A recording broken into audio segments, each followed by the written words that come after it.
બીજી તરફ અમદાવાદમાં વિદ્યાર્થીની હત્યાને લઈ જિલ્લા શિક્ષણ અધિકારી એક્શનમાં આવ્યા છે। તમામ સ્કૂલો માટે પરિપત્ર જાહેર કર્યો છે। શાળામાં સ્કૂલ બેગ ચેક કરવાના આદેશ કર્યા છે।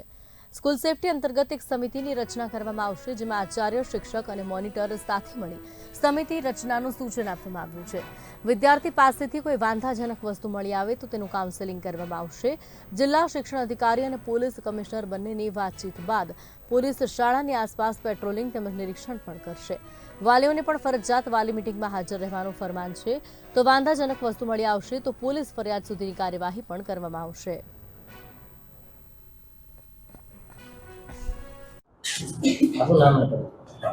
મહેશભાઈ પટેલ, વિદ્યાકુંજ સંકુલ નિયામક।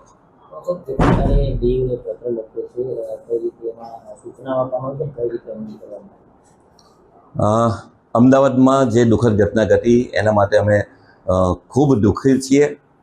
શિક્ષણ જગત હચમચી ગયું છે અને આ બાબતે અમે શું કરી શકીએ, કઈ રીતે સાવચેત રહેવું અને વિદ્યાર્થીઓને પણ કઈ રીતે આવું કૃત્ય કરતા અટકાવવા એ માટે સતત ચિંતન કરી રહ્યા છે।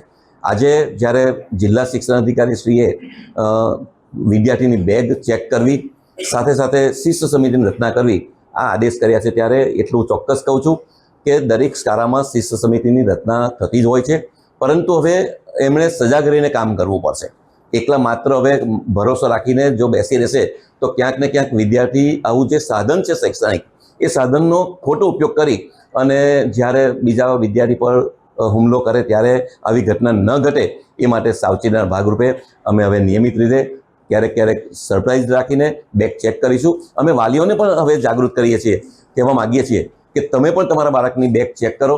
તમે પણ તમારે પણ એવું સર્ટિફિકેટ આપવું પડે કે મારા બાળક ક્યારે પણ મારે બેગમાં કોઈ હથિયાર એવું લઈને નહીં આવે કે જે ઘાતક હોય, અને કદાચ સ્કૂલના જે કંઈ સાધનો હોય એ સાધનનો દુરુપયોગ નહીં કરે એ માટેનું કાઉન્સિલિંગ પણ અમે ચોક્કસપણે કરી રહ્યા છીએ।